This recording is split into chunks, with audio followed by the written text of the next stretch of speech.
ouvintes na gravação. Agora eu gostaria de falar sobre o assunto: é pecado beber álcool? Acredito que esse assunto é bom, tanto para o mundo cristão quanto para o mundo muçulmano. Porque, se levarmos em conta que o cristianismo é muito mais antigo do que o mundo islâmico, com, pelo menos, 450 anos de diferença. Então, acredito que esse assunto é igualmente importante para todas as pessoas que vivem na face da Terra. Porque temos um único Deus. Um único Deus nos criou a todos, e todos nós prestaremos contas ou responderemos diante desse Deus pela vida que vivemos na Terra. Para entender, beber álcool é pecado? Acho que primeiro precisamos entender ou fazer a diferença entre o que é uma lei, um mandamento, um conselho e um princípio. Se confundirmos lei, mandamento, conselho e princípio, então não vamos entender quais são as coisas mais importantes para a nossa vida. Mas se fizermos a diferença entre essas coisas, vai ser muito fácil de entender para nós. E para começar, eu gostaria de esclarecer ou dar um exemplo do que significa a lei. A lei dada por Deus aos judeus, escrita nos 5 livros, Gênesis, Êxodo, Levítico, Números e Deuteronômio. São 5 livros na Bíblia em que Deus dá diferentes leis aos judeus. Então acho que me fiz entender nisso. A lei é algo muito amplo, portanto, abrange toda a vida dos judeus. Então tudo o que eles tinham que fazer, desde a tenda do encontro até a lei do dia a dia, que eles tinham que cumprir. No ponto 2, dei ordens, significa mandamento. Acho que o exemplo mais simples de mandamento encontramos nos 10 mandamentos dados por Deus a Moisés. Esses 10 mandamentos eu também enumerei, para que seja mais fácil de entender. No primeiro, é para não ter outros deuses, para não fazer imagens esculpidas. Mandamento 3. Não tomar o nome do Senhor em vão. 4. Santificar o dia de descanso. 5. Honrar pai e mãe. 6. Não matar. 7. Não cometer adultério. 8. Não roubar. 9. Não levantar falso testemunho. 10. Não cobiçar nada do próximo. Esse foi um exemplo claro de mandamentos, e agora vamos entender o que é um conselho. Eu dei apenas um exemplo. Isso se encontra em 1 Timóteo 5, versículo 23.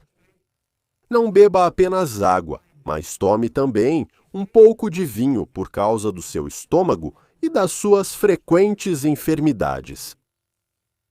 Aqui vemos que o conselho do apóstolo Paulo para Timóteo é que ele não beba apenas água, mas tome também um pouco de vinho por causa dos seus problemas de saúde. O conselho do apóstolo.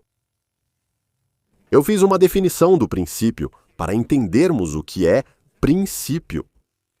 A essência que está na base de uma lei, mandamento ou conselho, é o princípio. Então, o princípio é a essência das leis, mandamentos e conselhos que encontramos na Bíblia. Deus decidiu que hoje devemos andar guiados por princípios, por leis, mandamentos ou conselhos. Então vemos que no Antigo Testamento, Deus guiou o povo de Israel por meio de mandamentos e leis. Mas agora, no Novo Testamento, vemos que Jesus nos trouxe o princípio.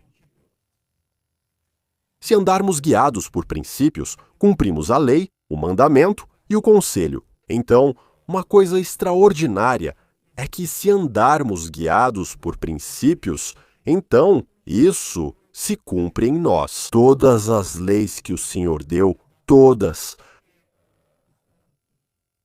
os mandamentos que Ele deu e assim por diante. E em nós se encontram esses mandamentos e leis cumpridos. Se andarmos guiados por princípios, cumprimos a lei, o mandamento e o conselho. Então acabei de me repetir.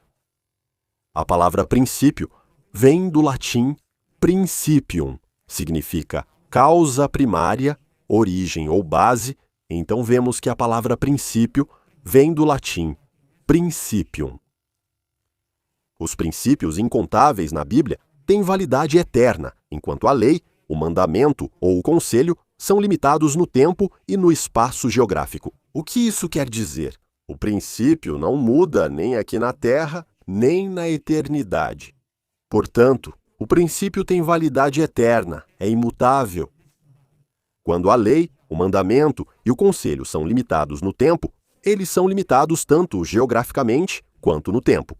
Seguir princípios exige responsabilidade, ao contrário de leis, mandamentos ou conselhos que não exigem tanto. Então, o fato de o Senhor Jesus ter nos trazido princípios também nos exige uma grande responsabilidade. Enquanto você vê que a lei ou o mandamento é bastante simples, não matarás, não matarás. E aqui vou dar um exemplo de mandamento e princípio para que possamos fazer a diferença entre mandamento e princípio. Saibam que, se não entendermos essas coisas, não vamos entender se é ou não pecado beber álcool, não vamos entender qual é o princípio por trás que o Senhor Jesus nos trouxe e que é imutável tanto na terra quanto na eternidade. E para isso, para entendermos a diferença entre mandamento e princípio, trouxe para vocês um único exemplo, embora haja muitos na Bíblia. O exemplo é o mandamento de não matar. Então vemos que no Antigo Testamento, Deus nos trouxe vários mandamentos dados a Moisés, e um deles é não matar. Mas veja o que o Senhor Jesus nos traz. Ele nos traz o princípio. O princípio apresentado pelo Senhor Jesus soa assim: eu vos digo que todo aquele que se ira contra seu irmão estará sujeito ao julgamento. Isso se encontra em Mateus 5, 21 a 22. Deixe-me repetir isso para vocês mais uma vez.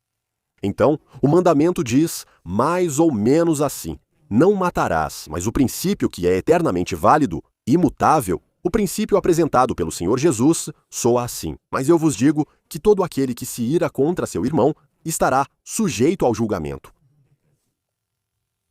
Então vemos que o princípio resolve o problema que surge no pensamento do homem, não chega a se tornar um ato.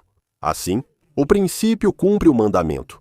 Então, pelo fato de você saber que o Senhor Jesus nos trouxe esse princípio de não se irar contra o seu irmão, você já não tem como chegar a matá-lo. Quando você coloca na sua cabeça o problema de não se irritar com seu irmão ou com o seu próximo, então não faz nenhum sentido.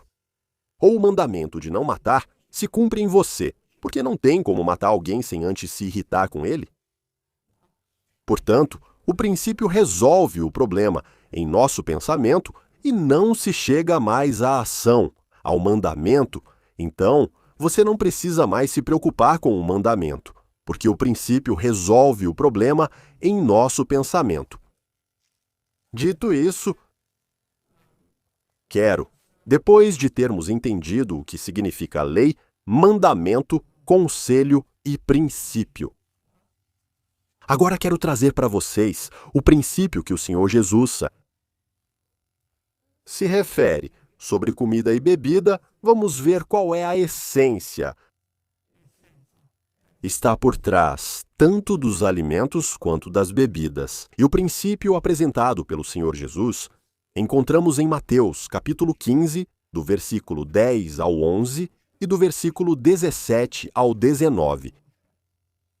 Jesus chamou a multidão para si e disse: ouçam e entendam, não é o que entra pela boca que contamina o homem, mas o que sai da boca, isso é o que contamina o homem. E os discípulos não entenderam esse princípio claro que o Senhor Jesus disse e pediram uma explicação. Então se aproximaram do Senhor Jesus e pediram para que ele esclarecesse esse princípio. Eles não entenderam. E vejam como esse princípio é detalhado aos discípulos no versículo 7. Vocês não entendem que tudo o que entra pela boca vai para o estômago e depois é eliminado, lançado fora, no esgoto ou no banheiro. O que sai da boca vem do coração e contamina o homem, pois dele vêm maus pensamentos, homicídios, adultérios, imoralidades, furtos, falsos testemunhos e blasfêmias. Então, o que o Senhor Jesus quer dizer aqui é que o princípio é mais ou menos assim: tudo o que entra pela boca, como alimento, vai para o estômago e depois é jogado no banheiro. Então não, essas coisas não carregam pecado em si mesmas, ou seja, não é a comida, não é a bebida. Tem algo impuro ou imundo nisso? Então nem se fala nisso, porque essas coisas têm um caminho, entram pela boca, vão para o estômago e depois para o banheiro. Então, não te contaminam de forma alguma. Mas vejam só, vocês não entendem que nada do que entra pela boca, não entendem que tudo o que entra pela boca vai para o estômago e assim por diante? Bem, isso vai para o vaso sanitário. O que sai da boca vem do coração, e é isso que contamina o homem, pois dele vêm maus pensamentos, homicídios, adultérios, imoralidades, furtos, falsos testemunhos e blasfêmias. Portanto, vemos que não são os alimentos que nos contaminam, nem o vinho é pecaminoso em si mesmo, mas nós produzimos o pecado em nosso coração. E agora, para entendermos melhor esse assunto, se é pecado ou não beber álcool, vou trazer mais uma informação para vocês, que vamos encontrar Salmo 104, versículos 14 a 15. E aqui responde a pergunta: quem fez os alimentos e o vinho? Satanás foi feito por Deus, então quem fez os alimentos e o vinho? E veja o que diz no Salmo 104, tu fazes crescer a erva para o gado e as plantas para que o homem as cultive. Fazes sair o alimento da terra, vinho que alegra o coração do homem, óleo que dá brilho ao rosto e pão que fortalece o coração do homem. Então quem faz isso, tu Deus? Então Deus faz crescer a grama nos campos, as verduras e assim por diante. E também é Deus quem faz o vinho que alegra o coração do homem, o óleo, o pão e assim por diante. Então vemos que Deus fez essas coisas para Deus, fez essas coisas para nós e todas são boas. Se forem usadas, vamos ver com discernimento. Então, se usarmos a nossa mente, então vamos usá-las e elas serão úteis para nós. Veja o que isso significa. Quero apresentar um argumento para vocês. O que significa consumir vinho além do limite, o que significa beber vinho demais. Se você beber muito vinho, vira escravo e alcoólatra. Veja o que diz em Provérbios 23, dos versículos 29 a 35. De quem são os ais, de quem são os suspiros, de quem são as brigas, de quem são as reclamações, de quem são as feridas sem motivo, de quem são os olhos vermelhos? Dos que se demoram no vinho e vão esvaziar o copo de vinho misturado. Não olhe para o vinho quando ele brilha vermelho e forma pérolas no copo.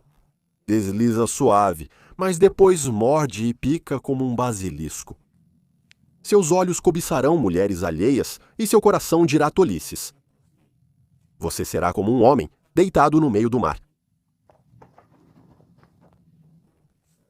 Portanto, você será como um homem deitado no meio do mar, como um homem deitado no topo de um mastro. Ele bateu, mas não me dói.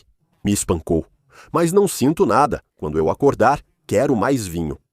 Então, tudo o que li para vocês até aqui é um homem que é bêbado, escravizado. Então ele só pensa em vinho, mesmo que ele tenha acabado de sair de uma bebedeira ou tenha entrado em uma grande bebedeira. Depois que ele acorda, ele quer mais vinho. Isso significa um homem escravizado pelo vinho. Toda a palavra do Senhor também nos informa e nos diz mais ou menos assim: embriagar-se com vinho é devassidão. Embriagar-se com vinho é devassidão. Então, se você bebe vinho demais e se embriaga, isso é devassidão. Tornar-se escravo do vinho. Já li para vocês e ainda trarei mais informações. Vejam o exemplo de conselho sobre o vinho no Antigo Testamento quanto ao beber em excesso. Então, o que significa beber em excesso em algum lugar no Antigo Testamento, pelos Provérbios, capítulo 31, versículos 4 a 7. Não convém aos reis, Lemuel, não convém aos reis beber vinho, nem aos governantes desejar bebidas fortes, para que bebendo não se esqueçam da lei e não violem os direitos de todos os oprimidos.